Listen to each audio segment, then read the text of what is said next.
அனைவருக்கும் வணக்கம். Welcome to பக்தி ஸ்டோரிஸ் பை ஹரி. இன்றைய பதிவில் நாம் பார்க்க இருப்பது யாரை எங்கு வைக்க வேண்டும். அடர்ந்த கானகத்தின் நடுவில் சக்தி வாய்ந்த முனிவர் ஒருவர் தவம் செய்து வந்தார். அவருக்கு ஒரே ஒரு துணை, அது ஒரு நாய். முனிவர் பக்கத்திலேயே அது இருக்கும்.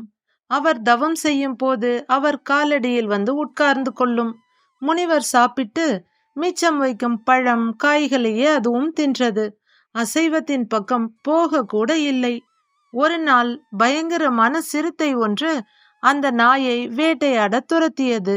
நடுங்கி போன நாய் முனிவரின் கால்களில் வந்து விழுந்தது.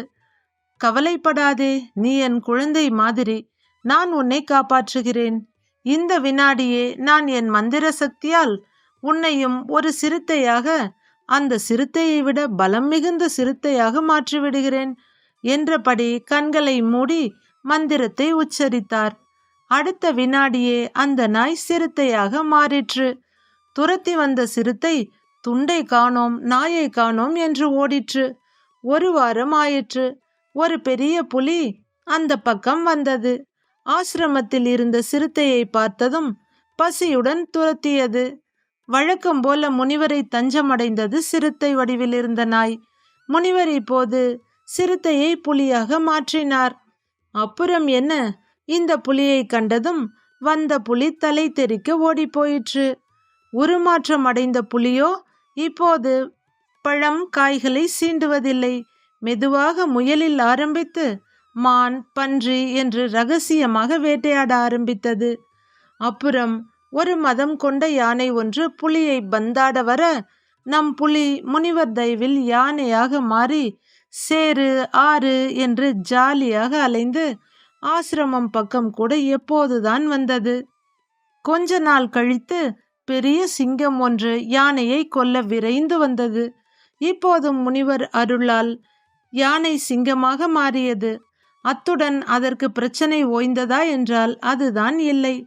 அடுத்த வாரமே மிகுந்த வல்லமை கொண்டதும் 8 கால்களை உடையதும் எல்லா மிருகங்களை வேட்டையாடக்கூடியதுமான சரபம் என்னும் மிருகம் அந்த பக்கம் வந்தது. சிங்கத்தை காலி செய்ய துரத்தியது. இப்போதுதான் சிங்கத்துக்கு முனிவரின் நினைவு வந்தது. காப்பாற்றுங்கள், காப்பாற்றுங்கள் என்று ஓடி போய் கெஞ்சியது. வழக்கம் போல முனிவர் அதை சரபமாக மாற்றினார். சரபமாக மாறிய நாய் காட்டையே கலக்க ஆரம்பித்தது. கண்ணில் பட்ட மிருகங்களை எல்லாம் துரத்தி துரத்தி கொன்றது, தின்றது. காட்டு உயிரினங்கள் எல்லாம் ஓடி ஒளிந்தன, தவித்தன, பயந்தன, மிரண்டன. இப்போது ஆபத்து வந்தது சரபத்துக்கல்ல, முனிவருக்கு. ஆம், தனக்கு வரம் தந்த முனிவரையே கொன்றுவிட விரும்பியது சரபம். ஏன்? காட்டில் உள்ள எல்லா மிருகங்களும் என்னை கண்டு நடுங்குகின்றன, பயந்து ஓடுகின்றன. என்னிடம் அஞ்சும் மிருகங்கள் அந்த முனிவரை சரணடைந்தால் அவரும் பழக்க தோஷத்தில் எல்லா மிருகங்களையும் சரபமாக மாற்றிவிட்டால் என்ன செய்வது?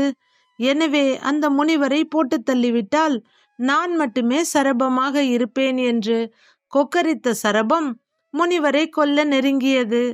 எல்லாம் வல்ல முனிவருக்கு இந்த சரபமாக இருக்கும் நாயின் என்ன ஓட்டம் தெரியாதா என்ன? வந்ததே கோபம் அவருக்கு. தன்னை நோக்கி பாய்ந்து ஓடி வந்த சரபத்தை பார்த்து ஒரு மந்திரத்தை உச்சரித்தார். அவ்வளவுதான்.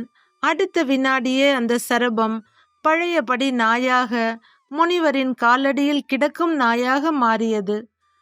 அதனால் அனைவரும் அவர்கள் நிலை அறிந்து அதற்கேற்ப நடந்து கொள்ள வேண்டும்.